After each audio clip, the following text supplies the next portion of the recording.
السلام علیکم ورحمۃ اللہ وبرکاتہ۔ الحمد للہ رب العالمین والصلاة والسلام علی رسولہ الکریم، اما بعد فاعوذ باللہ من الشیطان الرجیم، بسم اللہ الرحمن الرحیم۔ ولا تسبوا الذین يدعون من دون اللہ فيسبوا اللہ بغیر علم، وقال النبی صلی اللہ علیہ وسلم وإذا خاصم فجر۔ محترم سامعین، دوستوں اور ساتھیوں، خواتین اسلام، آپ کے سامنے گفتگو چل رہی ہے منافقین کی نشانیاں۔ اس حوالے سے ہم اور آپ بات کر رہے ہیں۔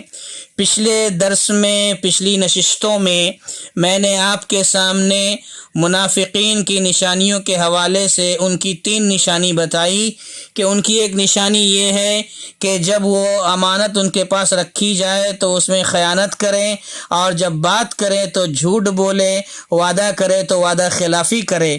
چوتھی ایک صفت منافقین کی، چوتھی ایک نشانی، ایک علامت منافقین کی اسی حدیث میں یہ بیان کی گئی ہے کہ وَإِذَا خَاصَمَ فَجَرَ، کہ جب وہ جھگڑا کرے تو بدزبانی کرے، گالی گلوچ کرے۔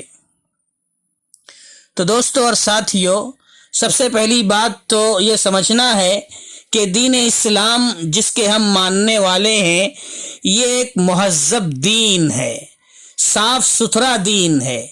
دین اسلام نے گالی دینے کو سنگین جرم بتایا ہے، گناہ کبیرہ قرار دیا ہے۔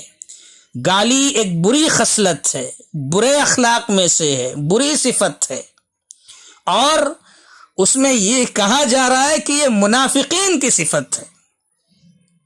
گالی دینا، گالی گلوچ کرنا، بدزبانی کرنا، یہ منافقین کی خصلتوں میں سے ایک خصلت ہے۔ اسی لیے آپ دیکھیں گے کہ گالی کے حوالے سے دین اسلام میں یہ تعلیم دی گئی ہے کہ اپنے آپ کو اس سے روکنا چاہیے۔ سب سے بڑی بات یہ کہ اللہ تعالیٰ نے دیکھیے یہ کہا ہے کہ وَلَا تَسُبُّوا الَّذِينَ يَدْعُونَ مِن دُونِ اللَّهِ، کہ تم اللہ تبارک و تعالیٰ کے علاوہ جو لوگ اپنے معبودوں کو پوجتے ہیں، ان کے معبودوں کو تم گالیاں مت دو، ان کو برا بھلا مت کہو، بدزبانی مت کرو۔ اگر تم انہیں گالیاں دو گے تو وہ جہالت کی بنیاد پر یا ضد کی بنیاد پر نعوذ باللہ اللہ کو گالی دیں گے، اللہ کو برا بھلا کہیں گے، اللہ کے ساتھ نعوذ باللہ بدزبانی کریں گے۔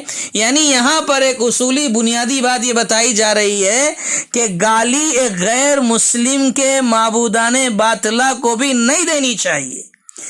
گالی سنگین جرم ہے۔ لا تسبوا الذین يدعون من دون اللہ، اللہ کے علاوہ جن چیزوں کی وہ لوگ پرستش کرتے ہیں تم ان کو گالیاں مت دو، برا بھلا مت کہو، ان کو برا بھلا مت کہو۔ تو ہم اندازہ لگا سکتے ہیں کہ دین اسلام نے سخت مذمت کی ہے گالی کی۔ اور یہی نہیں، یہاں جب کہا جا رہا ہے کہ جب یہ لوگ منافق جب آپس میں لڑتے ہیں، یا منافقین کی صفت بتائی جا رہی ہے کہ وہ گالی دیتے ہیں جب لڑتے ہیں، تو کہا سباب المسلم فسوق، مسلمان کو گالی دینا یہ فسق ہے، گناہ کے کاموں میں سے، اللہ کی نافرمانیوں میں سے، اللہ کی بغاوت ہے کسی مسلمان کو گالی دینا۔ آج ہم اور آپ دیکھتے ہیں کہ جب 2 مسلمان آپس میں لڑتے ہیں، ان کے درمیان کبھی کسی بات پر جھگڑا ہو جاتا ہے تو بس گالی گلوچ کرنا، بس زبانی کرنا، الٹے سیدھے جملے نکالنا، ان کی عزتوں پر حملہ کرنا، عزتوں سے کھیلنا، یہ آج ہمارا مزاج بنا ہوا ہے۔ اللہ ہم سب کی حفاظت فرمائے۔ تو کہا یہ منافقین کی خصلت ہے۔ اور ایک بات یاد رکھنا چاہیے ہر مسلمان کو کہ پیارے نبی صلی اللہ علیہ وسلم نے فرما دیا ہے سباب المسلم فسوق، کہ مسلمان کو گالی دینا یہ گناہ ہے، فسق ہے۔ اور ایک بات اس حوالے سے یہ بھی بتائی گئی کہ جو گالی دینے میں پہل کرے گا وہ بڑا مجرم ہے، اس کا جرم سنگین ہے جو گالی دینے کی ابتدا کرتا ہے۔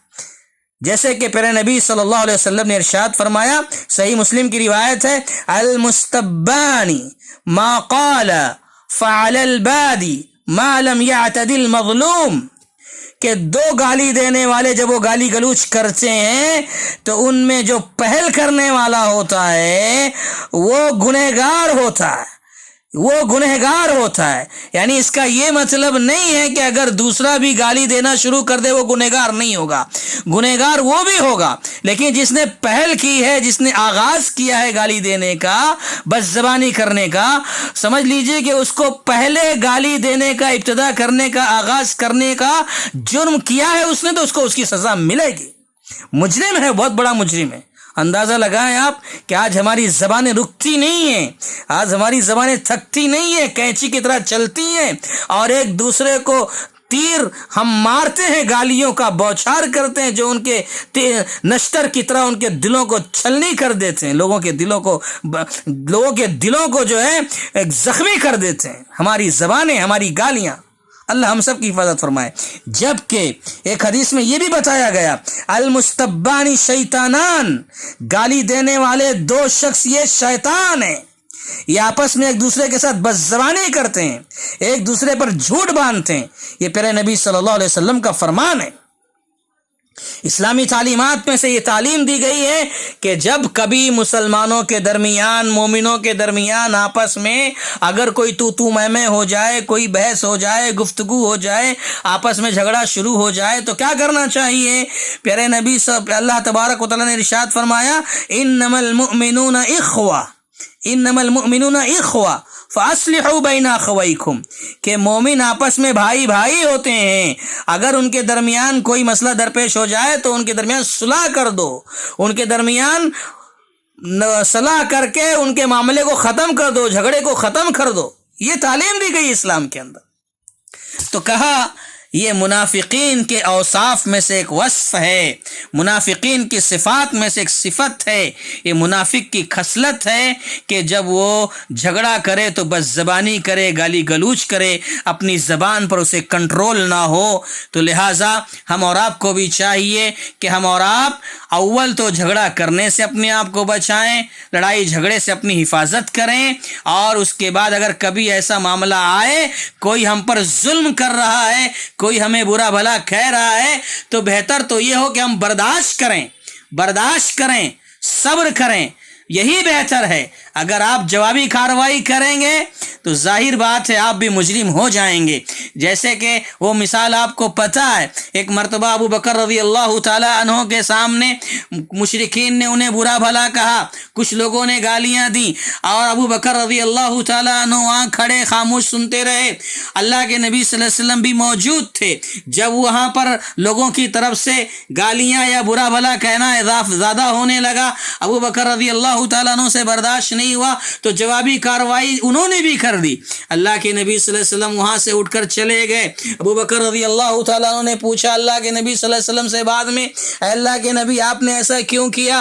وہ لوگ جب برا بھلا کہہ رہے تھے، گالی گلوچ کر رہے تھے، میں خاموش تھا، آپ بیٹھے ہوئے تھے، میں نے بھی جب جواب دینا شروع کر دیا تو آپ وہاں سے اٹھ کر چلے گئے. پیارے نبی صلی اللہ علیہ وسلم نے فرمایا، اے ابو بکر، جب وہ لوگ تمہیں گالیاں دے رہے تھے، جب وہ لوگ تمہیں برا بھلا کہہ رہے تھے، تو تمہاری طرف سے اللہ تعالیٰ نے فرشتوں کو مقرر کیا تھا، فرشتے اس کا جواب دے رہے تھے. لیکن جب تم نے جواب دینا شروع کر دیا تو فرشتے وہاں سے چلے گئے، اور جب فرشتے ناراض ہو کر چلے گئے تو میں وہاں رہ کر کیا کرتا، اس لیے میں خود وہاں سے چلا آیا. تو دوستو اور ساتھیو، گالی گلوچ یہ سنگین جرم ہے، منافقین کی خصلتوں میں سے ہے. لہذا ہم سب کو اپنی زبان پر قابو رکھنا چاہیے. اللہ سے دعا کریں کہ اللہ تبارک و تعالی ہم سب کی حفاظت فرمائے، ہماری زبان کی حفاظت فرمائے. ہماری زبان سے جب بھی کوئی جملہ نکلے تو خیر کا نکلے، بھلائی کا نکلے، لوگوں کے دلوں کو جیتنے والا جملہ نکلے، اچھا کلمہ نکلے، اچھی بات نکلے.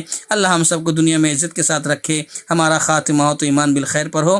آمین. وآخر دعوانا ان الحمد للہ رب العالمین، والسلام علیکم ورحمۃ اللہ وبرکاتہ.